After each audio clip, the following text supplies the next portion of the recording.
Prepare to qualify. You have entered the Fandom Effect, a podcast filled with anime, video games, comics, MMA, and unlimited ideas.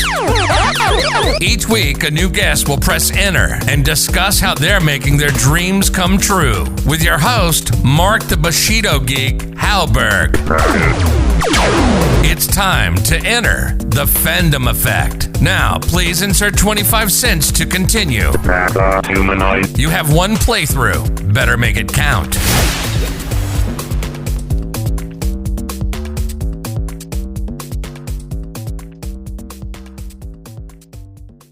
Hi, I'm your Captain Mark. I'm your Navigator Chris.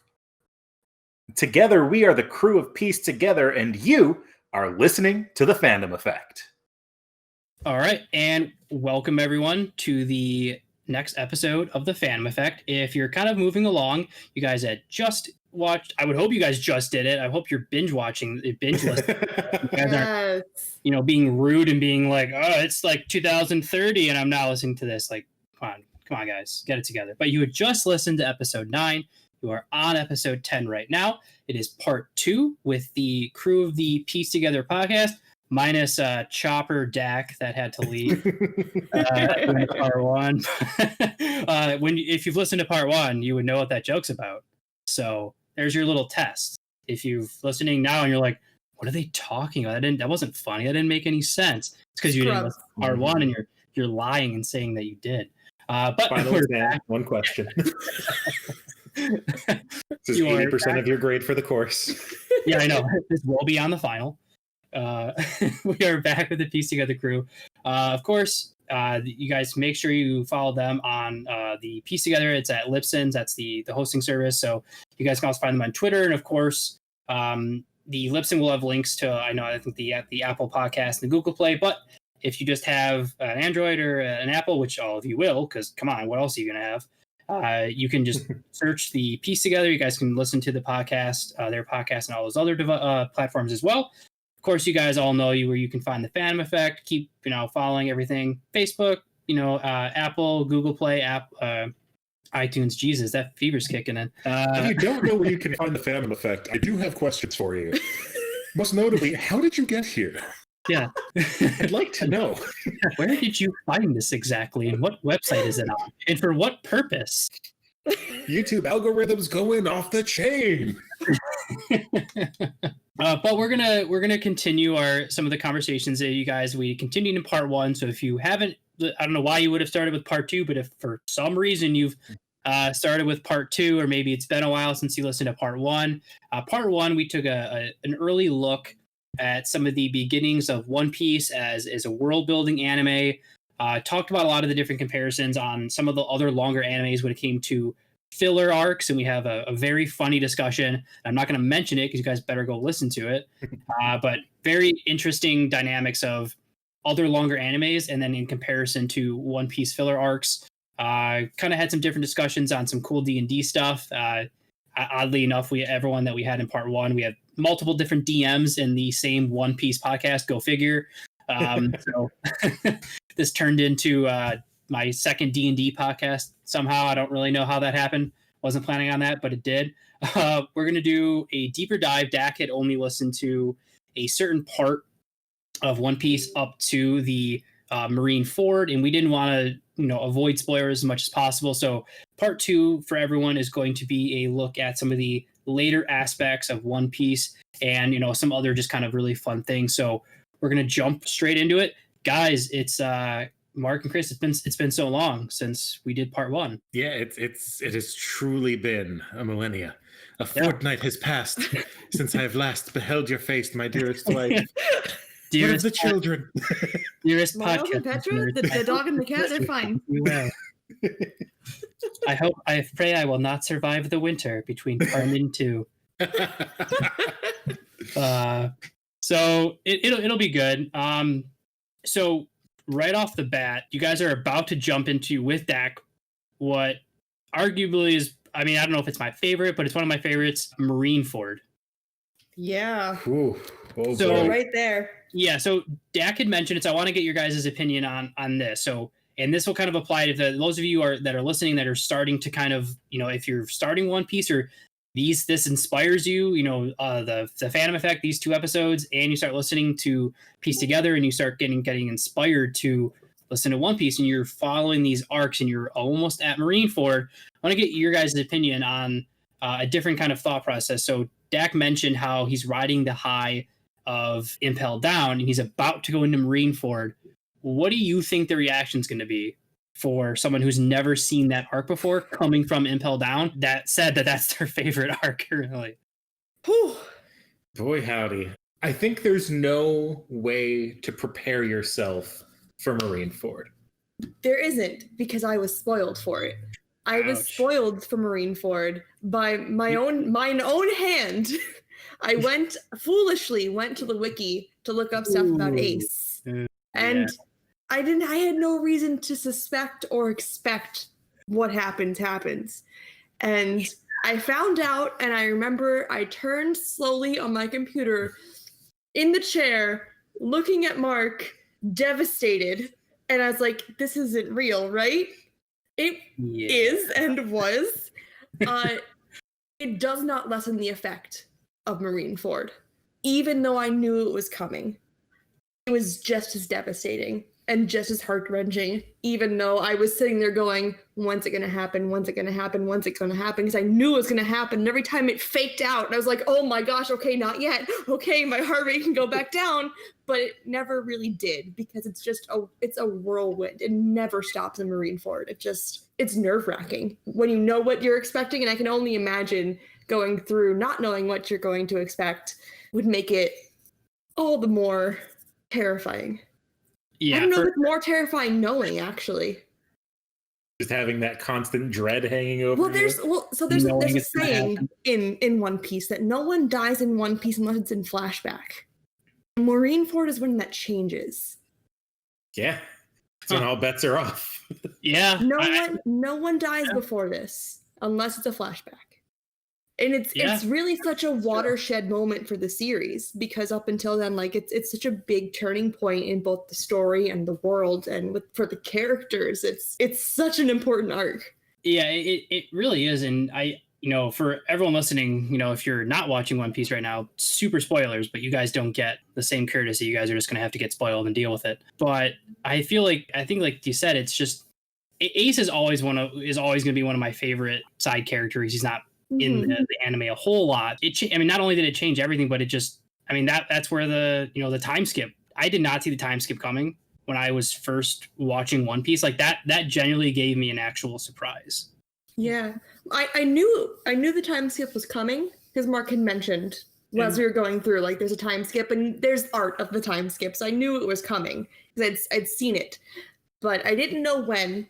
And having it, like, the way it happened was just, it was honestly unexpected, because you don't expect Luffy to not be able to handle it.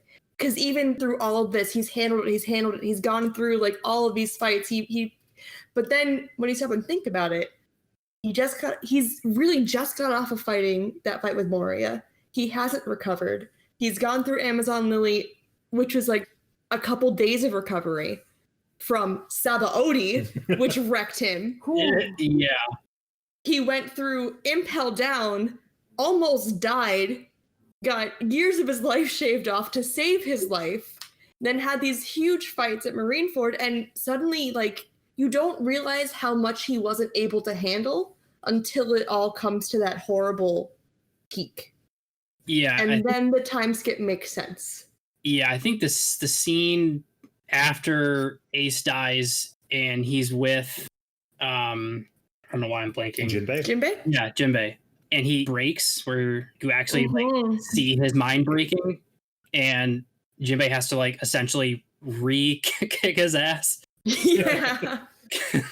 Kind of knock the sense back into him that he's got, an entire crew of people that are just waiting to see what they need to do. And I feel like the fights alone, that to me is the reason why Marco is such a favorite of mine, is the Whitebeard pirates just became so cool. And they don't skimp on that either. No, they don't. That's a huge, like, main crew and extended crew, and Man, they no, just... it's the family coming together to save their brother. Yeah. Yeah, and you see like how strong like that crew really is. Like, you know, with a few more people on their side, like they easily could have just won. Oh, for sure. Yeah. Just had a few more people on their side. Like, I think it's crazy. I mean, you look at what that arc even sets up, you know, the time skip itself is, I mean, kudos to, you know, One Piece creators and everyone who worked on it, thinking of let's split up the crew and for a long period of time and give them like in anime. I mean, I don't know how many other animes where you get character depth as the anime goes on, but how often does an anime just stop, time skip, and then goes back and shows you why each character got character growth?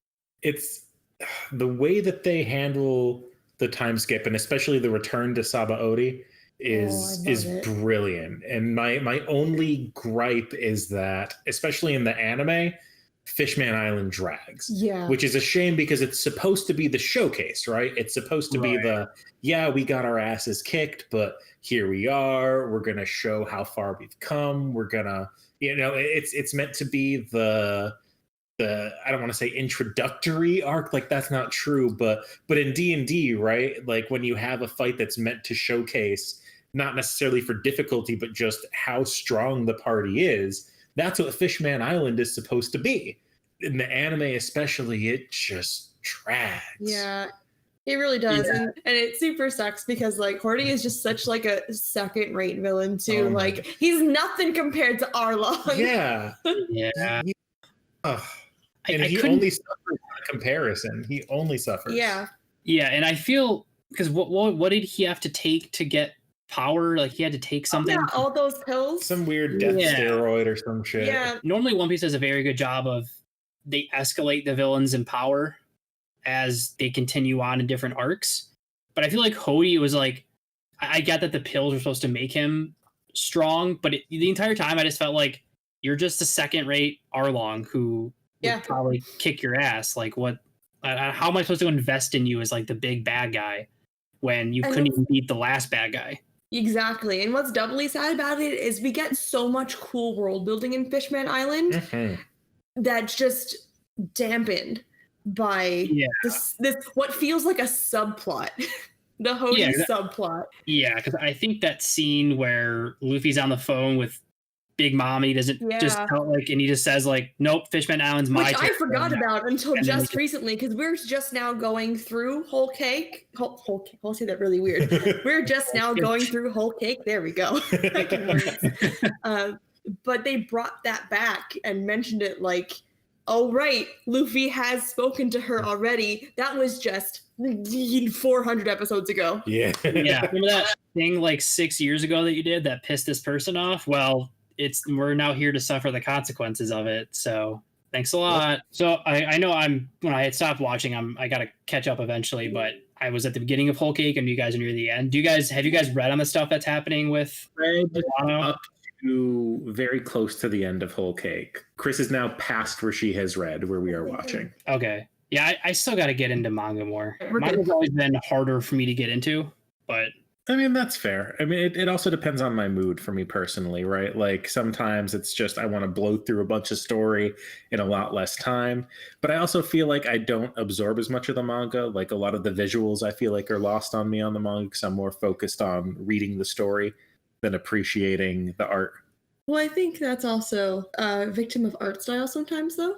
Because Fullmetal Alchemist, I could read that manga just fine and keep up with everything that was happening because of the way it was drawn and how things were staged. But it's harder with some manga to follow what's going on and follow the story, I feel. Yeah, One Piece usually isn't a victim of that for me, at least in terms of the fight scenes. Like, as much as I love My Hero Academia, I'll be the first to say that the manga fight scenes are near impossible for me to follow. That's why I'm so happy to watch the anime when it comes out. Like, finally, I can understand what's happening. Yeah, I feel like it's an interesting point that, you know, like I said, they normally do a very good job of making their villains increase with what the crew's currently going through. And you brought it up as well, like when they came back to Sabo, like when they were gone for 2+ years. Right? I still love that scene as well in the anime when Luffy goes back to Marineford and rings the bell, and he has the tattoo on his arm, and it's, as the clue to the rest of the crew, like, hey, just go do something, like, go train for 2 years, like, and I'll see you guys in 2 years. So on that, I want to ask you guys a question on that. Who do you think out of the crew had the toughest training, knowing that different members are obviously going to have different training based on how strong they are? So, take that into account. Who do you think had like the toughest actual 2 years? Usopp, no question on my mind. Usopp. Yeah, I would say Usopp. I'd also venture to say Robin. Well, Robin had a really shitty like 2 weeks, and then she was fine. Well, but she was fine, but she was doing a lot of stuff. I mean, we don't really know what she did with the Revolutionary Army. Who knows? This is true. I feel like there's too much gray area to say Robin definitively. This is true. So I guess it's what we can only really work with. But we can only really work with what we've seen, and in that case, I think it has to be Usopp as well. Maybe Chopper, because Chopper puts out a lot of work too. Chopper puts in a lot of work, but when you look at some of the other ones, like, I think Usopp is the one who grows the most, though. He grows the most, and Zoro, like Zoro's, you could say, was more physically demanding just by virtue of the fact that he's fighting Mihawk essentially nonstop for 2 years. But Zoro also has his own personal tsundere ghost nurse to take care of him. Like, he doesn't have to cook his own meals. His literal surroundings aren't trying to kill him. This is like, true. Especially when you bring in the relative part of it, definitely Usopp. Yeah. Yeah, I'm going to have to agree Usopp just based on who they were before. And thinking back, I'm realizing it's interesting that none of them really had to do training alone. When you think of like training, a lot of times you think of doing it alone and doing it by yourself. Like, as in comparison, I'm rewatching Saint Seiya, which is like a anime from old school. 1986. I'm rewatching the old one from 86, but Netflix is currently doing a remake with like HD updates, essentially. Like, it looks like they did like the new Ultraman, if you've seen that. So they're redoing Saint Seiya in that art style, so it looks like it's from 2020. That's really cool. And their training, whenever they go off to do training, it's a lot of times like their initial training, yes, with other people. When they go do additional training, it's almost like by themselves. And a lot of animes, when the main characters, in air quotes on an audio podcast, when they go off to do training, a lot of times the main character is training by themselves. So it's interesting that in One Piece that technically none of them were alone. Like, yes, you could consider Chopper by some degree, but he can speak to animals due to his fruit. And so he obviously could speak to everyone on the island. Usopp had Heracles, like Luffy had the Rayleigh, like it's Nami had that entire island. It's, like you mentioned, Zoro had Mihawk and Perona, and it's interesting. Well, actually, you know what? No. Even then, like, he wasn't alone. Yeah. He had his roadie crew, essentially. His roadies. Yeah, I feel like, I guess the person who would have been alone the most would be what, Frankie?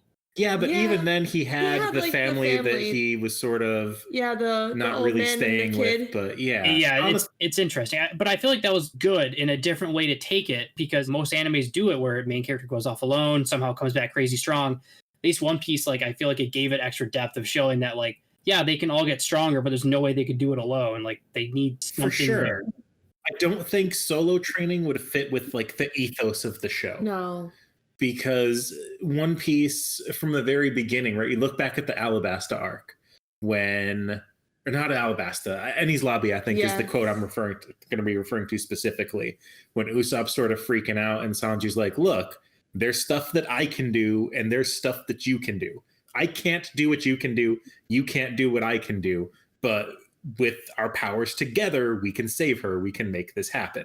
So you need to figure out, what is it you can do? And that sort of togetherness, that sort of, the character song Family comes to mind. I love that That's One Piece song. But I think the whole ethos of the show is sort of built around that. As much as it may sort of gravitate towards some shonen tendencies when the final climactic fight of an arc is nearly always Luffy one-on-one against another person, they almost always do a good job of showing, he can have that fight because he's being supported by all of these other people and all of these other things are in place allowing him to do that. It's never just about Luffy by himself against the odds. And honestly, the one time it is, even though it really isn't, because he has all these people he's drawn to him in Marineford, the one time it is when he fails. Yeah. Yeah, and it just it goes to showcase like how he really does need his crew. And in addition, I feel that One Piece, like kind of going on that point, when it comes to not only the characters training, but the characters being crew in themselves, it's like everyone, yes, just follows Luffy, and the show does a very good job of showcasing different scenes of each of the characters saying that, like, no, Luffy is going to be the Pirate King. I don't care who you are, what you say, who you follow. Luffy is going to be the Pirate King, or I'm going to die making it happen. But at the same time, every character has something else that they're trying to do that they expand on. You know, Zoro wants to be the world's strongest swordsman. Brook wants to find Laboon. Sanji wants to find the All Blue. Each character, yes, will follow Luffy and, you know, try to make sure he's the Pirate King, but they have their own main goal they want to accomplish at the same time. And I feel that's unique in itself. Absolutely. Yeah, it really is. 10,000%. And I think, especially when you have those moments where the character's own goal and what they might have to do to help Luffy accomplish his is brought into sharp contrast, like the end of Thriller Bark comes to mind, where Zoro's take my life. I know I didn't get there, but I would have been the world's strongest swordsman, but this is what I need to do for Luffy. It makes those have even more impact than they already would.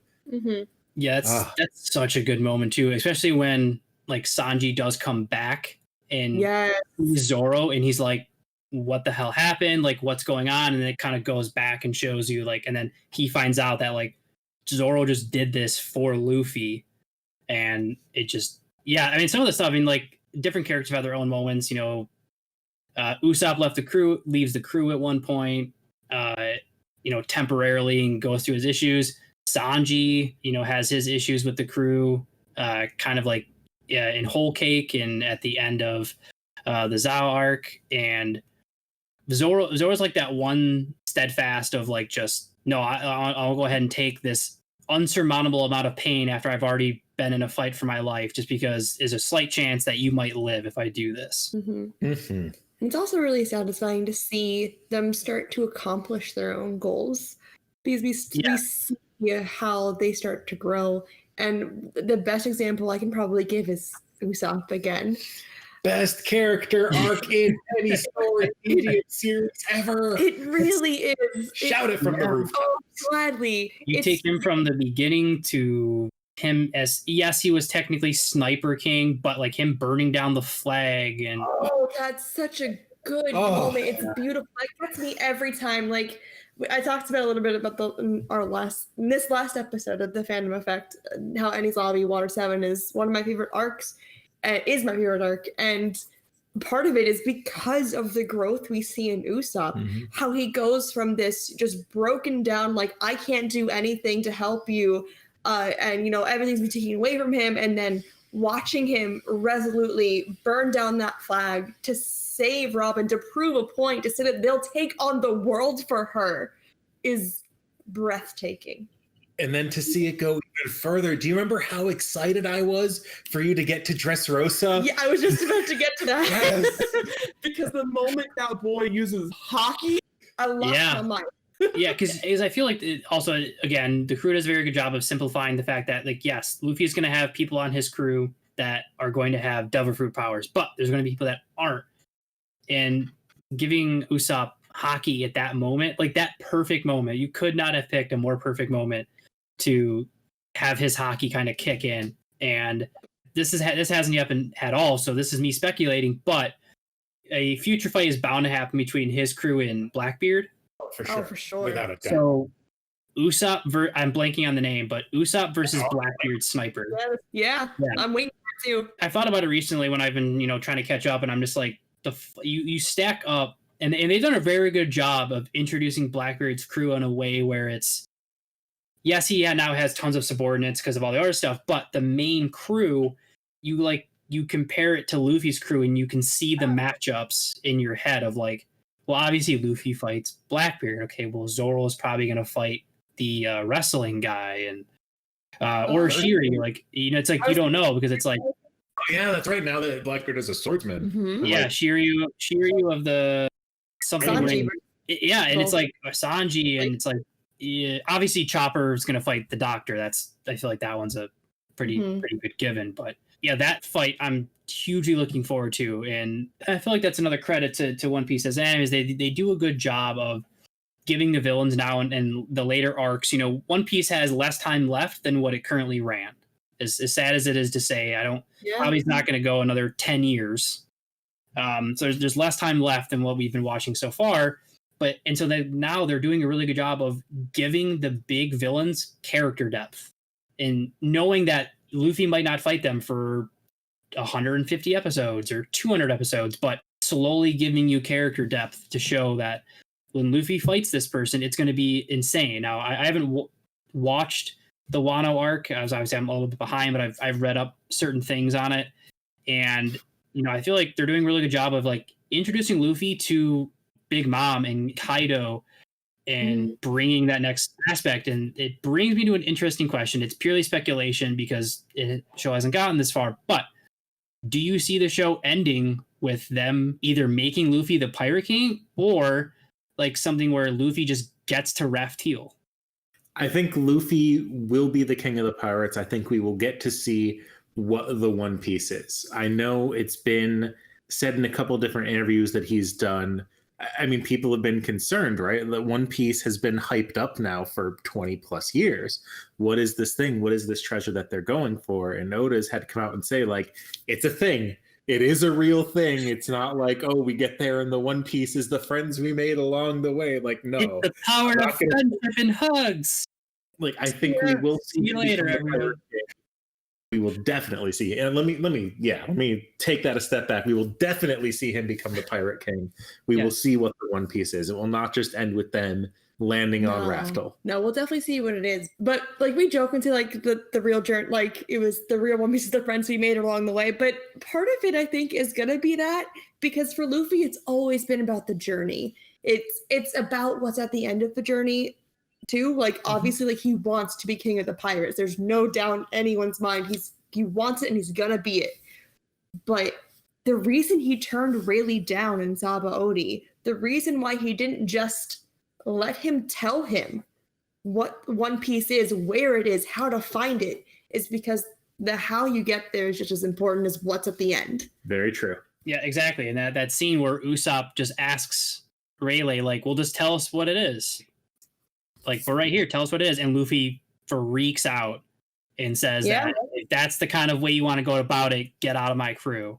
Like, just flat out ends. And then Usopp does that funny scene of him taking it back and getting mad at Rayleigh for even suggesting it. It's just like, wait, what? So my best funny comparison to where I hope One Piece doesn't end, and I know he said it won't, but for everyone like that's listening, that's like, well, what would it be? Is if you guys remember watching the old cartoon show Captain Planet? Yes. One Piece ending where they just like get to the island or the treasure is just the power of friendship would be like you getting the powers of someone from Captain Planet, but getting the power of heart. Oh, that's what that like ending would. It would be such an anticlimax. I think.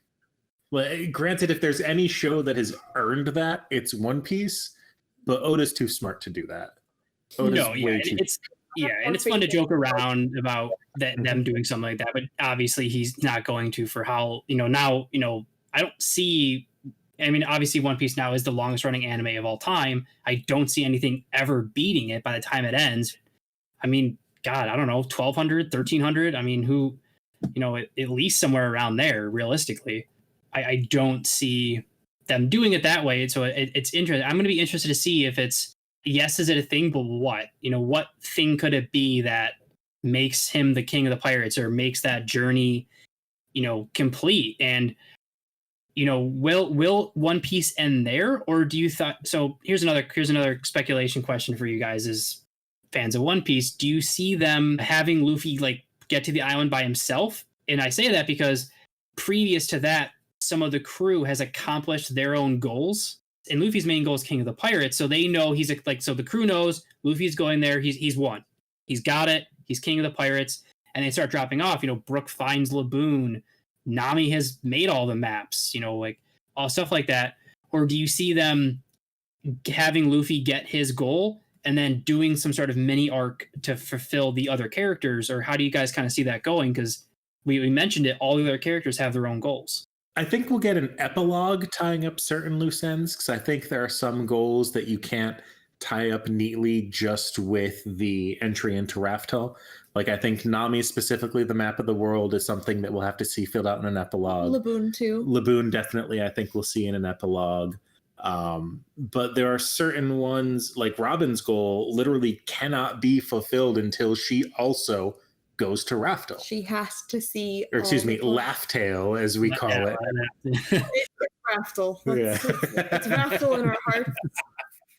Let's not open that can of worms again. I think I've gone off enough on that. Yeah, and that's a good point, is that even when One Piece, I guess, ends in a sense of Luffy accomplishing his goal, it might not really end because they're going to fulfill the other character arc. So hopefully we get to see some of these other things. Now, who knows if you could really see it.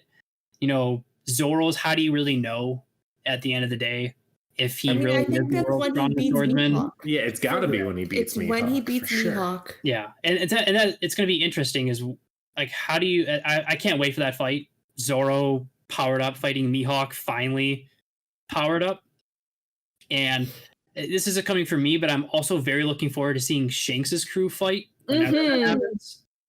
And I've been waiting for Shanks's crew since I met Shanks. Oh yeah, like I feel like a lot of people expect the final battle of One Piece to be Luffy and Blackbeard. I think you could make just as good a case for it to be Luffy and Shanks. There has been an article I read where someone speculated that they're teasing Blackbeard in a way where he might be more of a footnote. Like Luffy might fight Blackbeard, but Blackbeard's main army might be the Revolutionary Army because of what happens between Blackbeard and the Revolutionary Army, that they might see him as a bigger threat, and Luffy might fight Blackbeard, but it's more of like a mini, and that will be, like you said, like the main fight is Luffy gets to, maybe close to the end, so to speak, and Shanks has known about it all along. He's the quieter one, the one that we don't know, like when he got to Marineford, why is Shanks the one that they would listen to over anyone else? And they make a point of saying that, like, well, because it's Shanks, we'll go ahead and stop fighting. So it raises a lot of questions for sure. Mm-hmm. And I don't remember if this has happened, but they show a scene with, I don't want to spoil anything either, because I don't know when this clip is from. But they show a scene, I'll just say they show a scene, Jesus, of Shanks later on with something that also speculates that Shanks knows way more than any other of the main emperors of the sea. And so I could, like you said, definitely see something where Luffy kind of gets close to the end and then like waiting on this unknown island or something before Laugh-Tail, I'll put it in Laugh-Tail, that it's like Shanks' crew is just sitting there waiting, and they're like, yeah, like this is it. This is near the end, but if you want to win, Luffy, you gotta kill me. You had me until the word kill. You 100% had me until the word kill. I don't think Shanks could or would ever ask that of someone who he feels such a close bond and connection to and reminds him. I think it's safe to say more than a little of his former captain. Yeah, no, definitely you're going to have to beat me. Yeah, I feel like I don't think I don't think he'll say it, but I feel like something's going to happen with Shanks where he's gonna Luffy's gonna have to do something to Shanks besides fighting him that he doesn't want to. Like, I feel like there's gonna be something hidden there because Luffy's not just gonna fight him out of the blue. As much as Luffy wants to be king of the pirates, there's such deep respect for Shanks. He's not just gonna be like, oh, I'm gonna fight Shanks. Like, I don't know. I feel like there's got to be something there. I think that it's enough if Shanks is serving as an obstacle to becoming king of the pirates. And I think you could draw a pretty good, I know parallel isn't the right word, but you could draw a line between Shanks saying, hey, give me back that hat when you become a great pirate. Now here they are meeting up right before the end of the journey. And Shanks is like, all right, prove that you're a great pirate. Yeah. I've seen everything that you've gone through until this point. Prove it to me. Yeah. Yeah. That's definitely true. Cause I think it's There's another clip that I saw. Again, I'm going to avoid spoiling it, not for you guys listening, because you guys can get spoiled all day, but for Chris, there's a clip that I had seen, but yeah, I definitely can agree with you on that there's going to be something there. Like, but that scene itself, I'm very excited for. Now, quick little segue. We had brought this up previously in part 1 about One Piece movies, so we're gonna please. we'll continue our part 1 thing, and then I want to get you guys' opinion on some of the other movies. So if you're confused on what exactly we're talking about, in part 1 we had mentioned a specific movie in One Piece, like I think is the second one, Clock. It is definitely the second movie. It's the Clockwork Island something or other. I forget the full name. Yeah. There's an island that they go to. There's a little kid and a thief, and they're trying to steal something. I don't remember the what, but they have to go up, and as they go up, the crew's sort of taken out one by one until like through like shenanigans, right? Not that they actually lose. There's always some sort of extenuating circumstance, but then they're all freed, and then they beat the crap out of people, and then happily ever after somehow. A lot of the details are lost on me.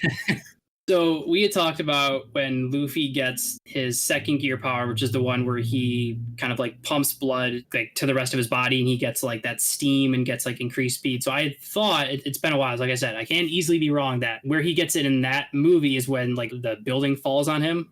So I believe you're referring to the part where Zoro sort of gets defeated because the enemy swordsman shows up, throws a whole bunch of poison darts at Luffy. While Luffy's like holding up a roof that's collapsing.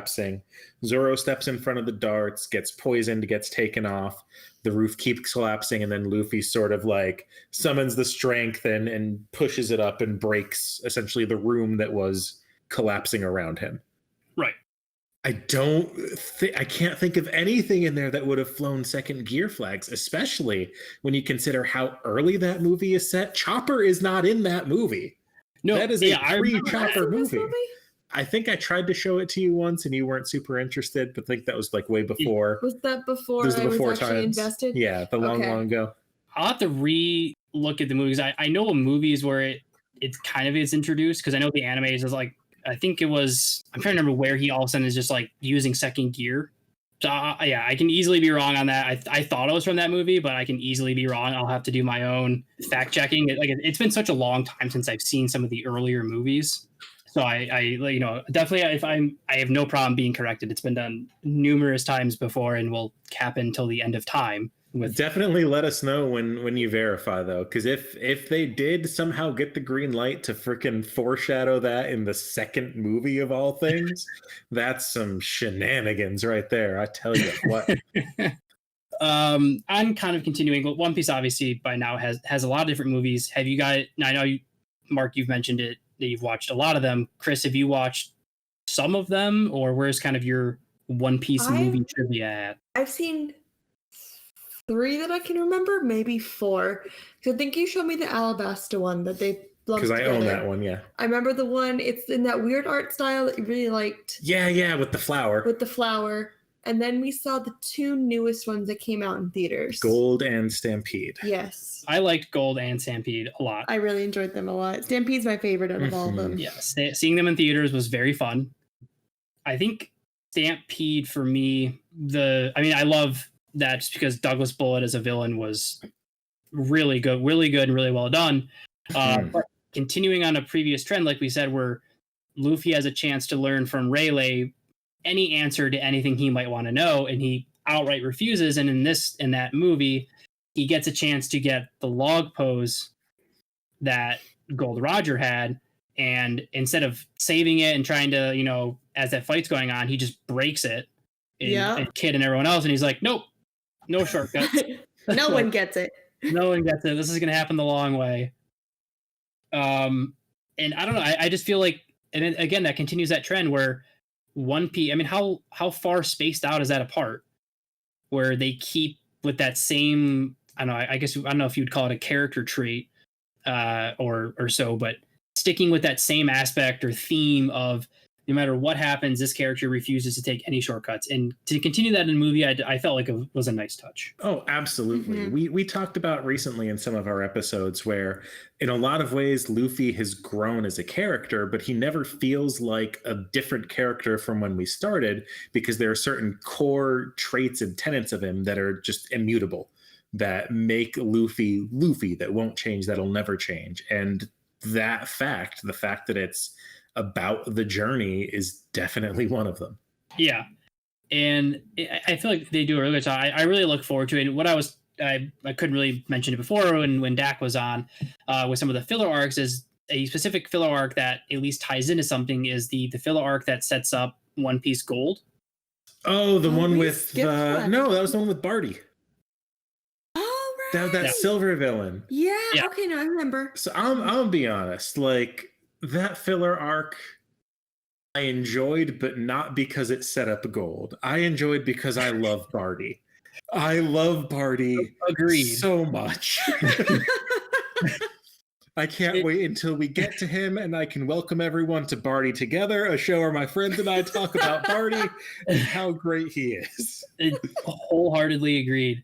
Not only is it obviously Barty is a great character, but in itself, just spending the time, like I'll go back to Naruto just because it's an easy example. Before I had watched the early Naruto, like I had stopped watching before Shippuden, so if Shippuden's changed this, I can easily be corrected.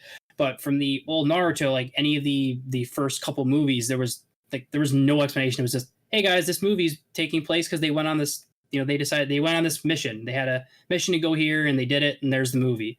And yes, they were good, but I don't know. For me, I was like, I don't know. I wish there was like some sort of tie-in or like something to give me that. And for One Piece, you get good and bad. At least for some movies, they do an attempt at introducing like the arc. The later movies have definitely been way better about that than the earlier movies, because up until, gosh, I don't remember what number movie it is, but the movie where they decide they're gonna retell Drum Kingdom, but different this time. I remember you told me Bad about concept for a movie, but that's, I think, the first time that they realized, like, we can sort of try to tie these movies into the larger universe as a whole and not just as these one-off stories. Because again, don't get me wrong, some of those movies I absolutely adore. Like I adore the Zoro focused one. I think that's a really fun movie. I adore the one with stupid Flowey. I can't remember his name. He's just Flowey at this point. I absolutely love those movies, but they don't do anything to try to tie into the world as a whole or be anything more than these really cool, grand one-off adventures. But then we get to that retelling of Drum movie and the character that they introduced for that. The anime has brought back a couple of times. Chris, I don't think you watched that movie. No. So basically they gave Wapple a brother. And anytime Wapple... I don't know. I have the question, and it's why. I think you guys got a movie to watch when we're done recording. Anytime Wapple's shown up since then, his brother has usually been in tow. And then after that, you get was it Strong World? I think that's the movie with Shiki the Gold Lion, where they sort of tied that into, as we had explained to us on our podcast, Shiki was actually established in the manga. They just didn't touch on him any more than just the name. And they took that tiny part and sort of expanded on it. And from there, we've definitely had that trend of the movies trying more and more, not necessarily to shoehorn themselves into it, but at least to go out of their way to connect and build and include everything that's come before. Yes. And honestly, why I like Stampede so much, because it was just like One Piece greatest hits. Yeah. Yeah, it really was. And it does a good job of bringing back a lot of the characters from the worst generation and giving them like an additional showcase. And I think out of the Kid's probably my favorite, other than Luffy of the worst generation. For those of you listening, the worst generation is a specific members of rookie pirates who became very notorious in One Piece. And that anime movie does a very good job of, if you hadn't watched One Piece at all and you're like, I don't know, like I want something to kind of maybe get me into it and you don't care about spoilers, Stampede's probably a good movie to watch. Yeah. You don't care about spoilers and you just want to see like what One Piece action in terms of fighting really is and get like see character growth. Like I would Stampede's probably the one to go with just because it gives you a little bit of everything. If you do care about spoilers, like I think if you've made it this far, I feel if you're not still invested in One Piece and you know, I mean, it's not for everyone, but if you are a anime watcher and you listen to these 2 episodes and you listen to Piece Together, I don't see any, you know, I feel like you're really going to get a good idea of why people get so passionate about One Piece and why it is still going. Because, you know, if One Piece didn't have a legion of fans behind it, it wouldn't make it to 900 episodes or 1,200 episodes. People aren't going to pour money into something, regardless of how much they enjoy making it, if it's not making them money. And like anything, when One Piece is bad, it's bad. Oh, for sure. Oh, exactly. But when it's good, it's amazing. So good. And it's, you know, there's just so many things. And we had talked about some previous anime, so I want to kind of get your guys's pick your brains a little bit. So if you couldn't watch One Piece anymore and you had to pick another anime that was going to be like the binge anime, what for you guys would that anime be? Oh, that's tough, because if we're staying in the shonen wheelhouse, right, then the next obvious answer would be My Hero Academia. But even then, I don't think that would be my actual answer. I love that show. I love the things that it does. I love the characters, but there's something like I'm not drawn to that show in the same way that I'm drawn to One Piece. For me, I'd honestly probably go for something older, something that I was introduced to when I was much younger and holds that sort of nostalgia spot in my heart.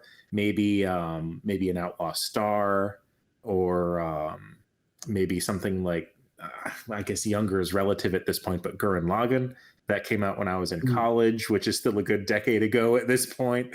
Very good show, though. Wonderful show. Very, very good. And I mean, Chris, we know your answer, but for the record, it's Fullmetal Alchemist. It's Fullmetal Alchemist. It's my favorite anime. It is. I love One Piece to death. Bits and pieces. I could talk about it forever. I'm on a podcast where I do talk about it forever. But Fullmetal Alchemist watching Fullmetal Alchemist is like coming home. It's so good. I will have a fun picture to show you then. So I don't do it anymore, but I used to be a bigger Midwest cosplayer in like the past 2 years. And probably the second most popular one I did after Red Hood was Greed from Fullmetal Alchemist. And Greed or Greedling? Greed. Beautiful. Yeah, I know. But yeah, so I did cosplay as Greed from Fullmetal Alchemist at numerous conventions, and had a Philosopher's Stone and had a whole, you know, kit and caboodle poses and like mannerisms and just the whole shebang. It's funny. Oh, I'm so excited. I will definitely share with you when we're done here, and share with everyone. I will share with everyone my glory cosplay days.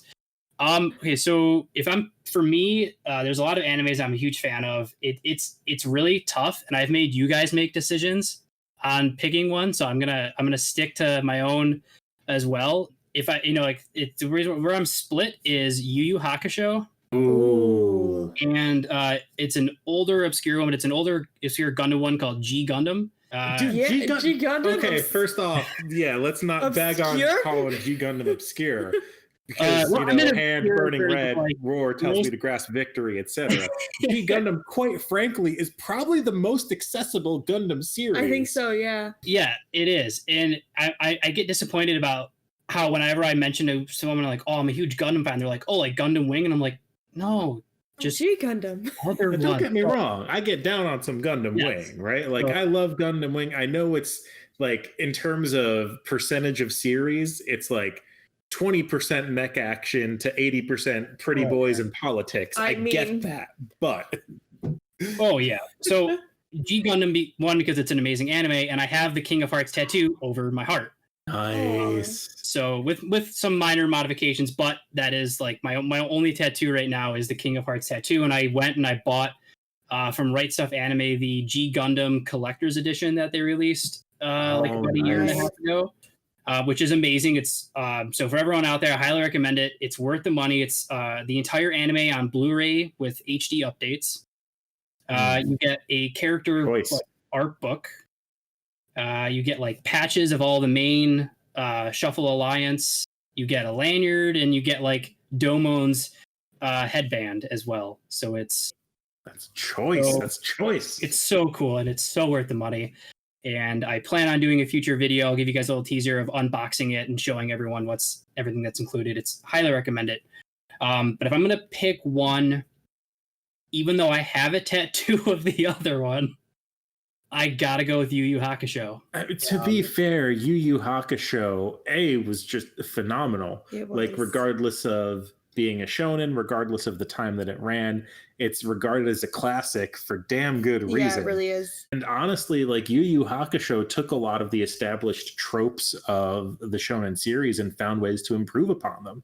Like Dragon Ball had done tournament arcs before, but Yu Yu Hakusho found a way to make it way more integral to the plot than just look at these men punch each other. Yeah. And I have staring right above me, actually, as we speak, I have like a nerdier display, and I have the Funko Pops of Yu Yu Hakusho.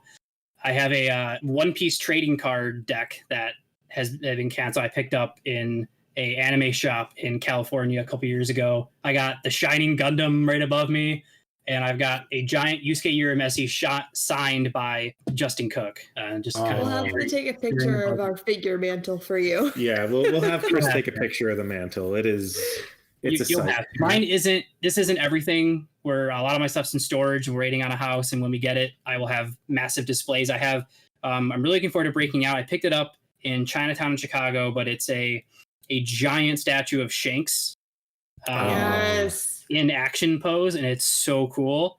And then I have one of Sabo and one of who else is the other one? What's the other one I have? Sanji, and they're both like in mid fire, and they're just that's awesome. That's awesome. So very, very cool. And I will definitely find them, and I'll make sure to send pictures to you guys and to everybody. It's I highly recommend going to some of these places and picking up some of these things.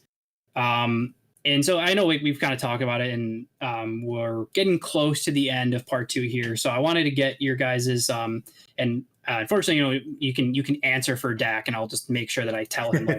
They said this would have been your answer, so right or wrong, this is what's for everyone to hear. But besides anime in D&D, which we have talked about, is there like a hobby that you guys kind of have that you love spending time with? I bounce around between a couple different hobbies. Just recently, probably partially through the industry in which I work, because I work in distribution for board games and card games. I've been getting back into Yu-Gi-Oh! Of all things. And it's very much a love-hate relationship, because there are some parts about that game that are just absolutely stupid and terrible, but it's still probably the most fun I have playing any card game. And I'm having trouble reconciling. Like I played like 8 games of Yu-Gi-Oh! Today between my lunch break and when I got home. I lost every single one, and I still want to play more Yu-Gi-Oh! Yeah, and at the end of the day, that's what is fun about it. As long as you're having fun, that's what's important. And those of you who have listened to episodes so far, you'll know that 2 episodes ago we had on 5 Lunch, who is a Dragon Ball Z Super card player, and we went into an in-depth discussion about card games and tips and tricks. And so if you guys are into card games, you can go back and listen to that episode and get some good tricks on previous different card games. We talk about Yu-Gi-Oh!, Magic the Gathering. But yeah, just have me back for your Yu-Gi-Oh! Episode. Lord knows I could go off. But aside from that, I mainly just find time between D&D and the podcast and that for some games. We've been getting back into Final Fantasy 14 a little bit, and Final Fantasy 7 is another series represented on my tattoo. And the remake came out earlier this year, and that is just so bad. That's done my heart so much good. I need to get it so bad. I just haven't. Please do. It's so I just good. need to get it so bad. It's so good. So we'll do a third part. No, I'm just kidding. Just have me back for everything. Just have me back every week. Every single topic. Middle of like 5 episodes now. All right, we're gonna bring in Mark now. We're gonna talk about Final Fantasy for the next 20 minutes. But no, I definitely plan on having everyone on again at some point. for various different things. But Chris, what about yourself? I dabble in a lot of things. Much like Dak, I play a lot of music. I play piano and a million other instruments, so I play a lot of that. I play video games like Mark does. Kingdom Hearts is one of my favorite series. Final Fantasy X is my favorite Final Fantasy. I've been playing way too much Animal Crossing lately. I do like a little bit of yarn craft. I crochet. I don't know. I dabble in a lot of little things. I like to write a lot. I'm a big writer. What else do I do, Mark? I like to bake. You are a fantastic. Yeah, I would expect that my brownies will be on the way. Yes. I would hope fairly soon. Yeah, they're in the oven actually as we speak. Okay, awesome, because I will definitely be wanting some brownies pretty soon. So I won't share them with anyone. Nope, just They are all mine, and I will eat them all in one day and feel bad about myself later. But that's future me's problem. That's not current me's problem.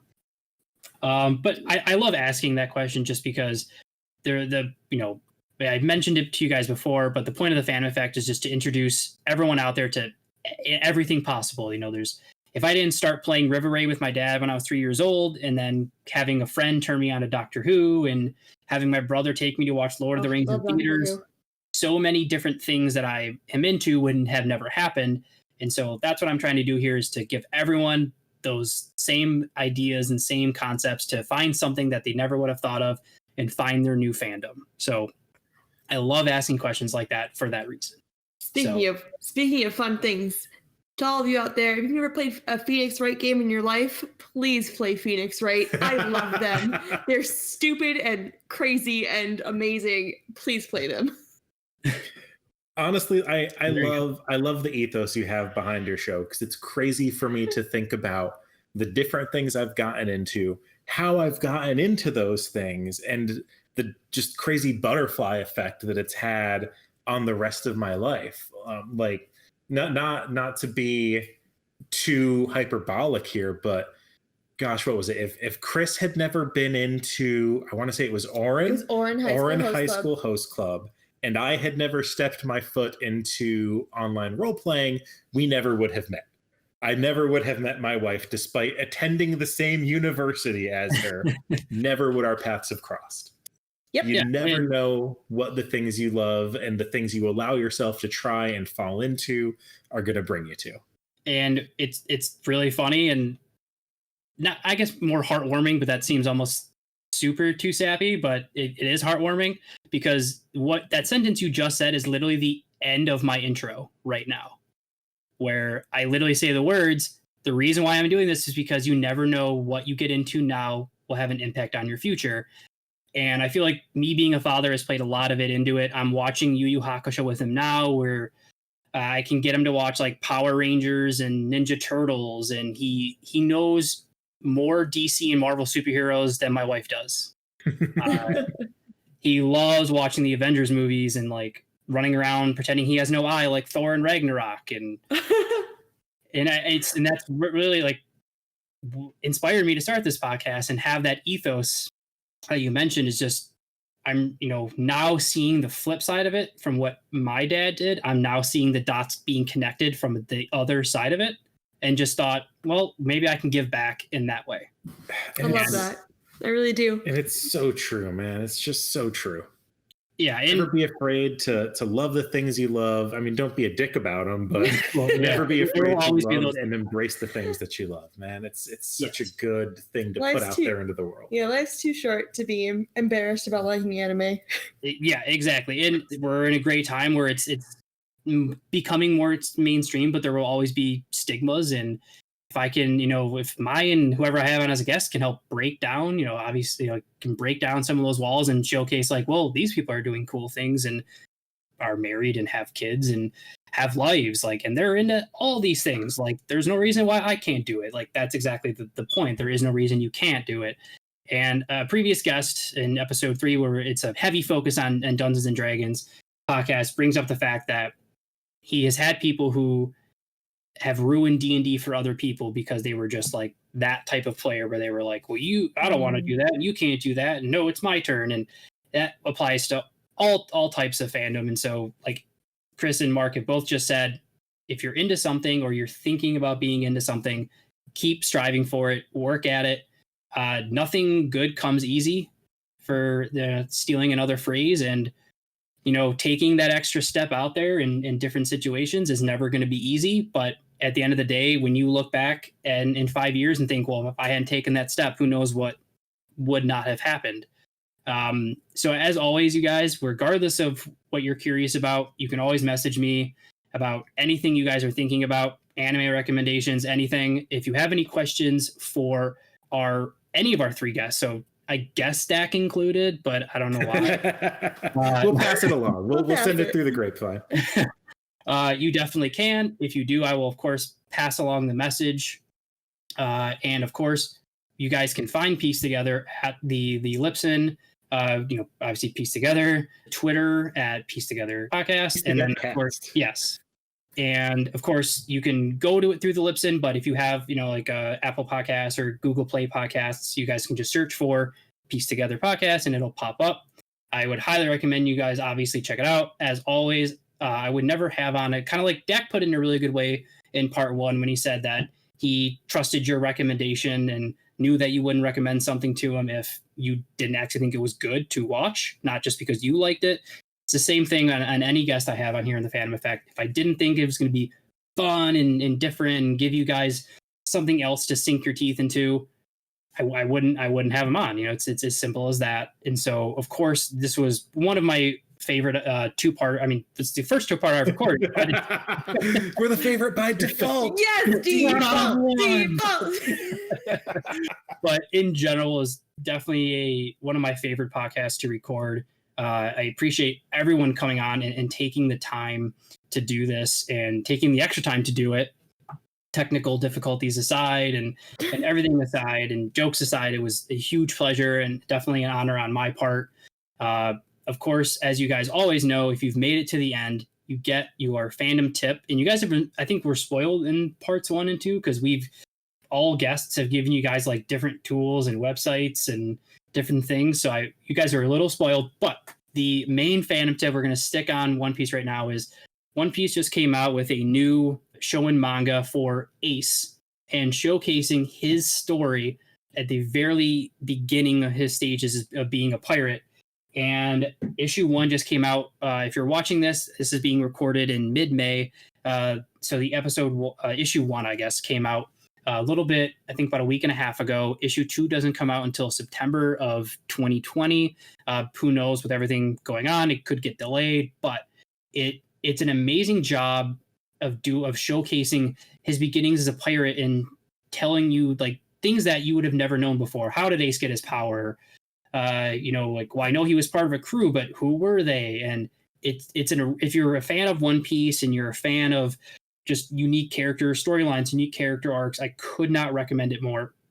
I just finished reading it the other day. It is a phenomenal read. Could not recommend it more. I cannot tell you how excited we are over here to finally get our hands on that. We'll definitely be making that purchase as soon as we possibly can. For sure. Yes, it's roughly $12 off Amazon. So it's not bad at all. Yeah, and it arrived way quicker. There's like a delay right now because it's selling out like crazy, and I wasn't expecting it to get it, and I actually got it about 5 days early. So, lucky ducky. Nice. Yeah, it's a very good time right now to go ahead and take it out. And obviously, with you guys being a One Piece podcast, I was like, I have a feeling this is going to hit well if they don't know about it already. But it is so new, and it kind of like snuck up. I hadn't really heard much about it until all of a sudden I just saw this random YouTube video that was like review on Ace's manga, and I was like, I'm sorry, what now? Well, yeah, I remember they had announced it forever ago because I swear a year or two ago I had heard, oh, this is a thing that we're doing, like this is a thing that we're going to release, and then nothing. Just silence. So to finally have it come out, and now of all times when Lord knows the world needs to pick me up. It's very cool cover. It's reflective with like Ace's fire on the cover and everything, and it's such a cool looking cover show and manga. I could not recommend it more. It's highly phenomenal. Of course, guys, you can find the Fandom Effect on the Facebook, YouTube, Apple Podcasts, Google Play Podcasts. At this point, I will probably be on Buzzsprout, but if I'm not, you can obviously still find it on SoundCloud, but it will always be there on SoundCloud as well.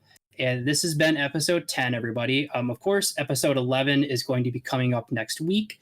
We have a pretty unique introduction of next week. I'm going to give you guys a little bit of a teaser. We're going to be doing a get to know you podcast between myself and some of the other people that want to help out with the Fandom Effect. You guys might have met them on a previous live stream at this point, but we're going to be doing a fun episode 11 for you guys. So we have some really cool things in the works. Stay tuned. Make sure you follow not only myself, but follow everything I pieced together. Follow everything that they're going to be doing. Make sure you guys follow the Twitter, follow subscribe on the Apple Podcast, leave a review. Reviews are huge, guys. So if you spend the time to do a Google Podcast or Apple Podcast, spend the time, do me an extra little favor for me and leave a review. I'll really appreciate it, guys. It's going to mean a lot. You guys are some of the best fans, and obviously everything is still growing, but it's been a huge pleasure to do this for you guys so far. And I, again, have to thank our guests. Dak, I know, had to go after part 1, but it was a pleasure speaking to all 3 of you. Any final words for everybody out there? I mean, thank us, dude. We have to thank you. Yeah. This has been just the most fun I've had. I mean, I say all week. We're pretty early into the week as of right now. But oh, right. So I got one day of This has been an absolute blast. Thank you so much for having us on. We absolutely love what you're doing here with this podcast. We love just the heart behind it.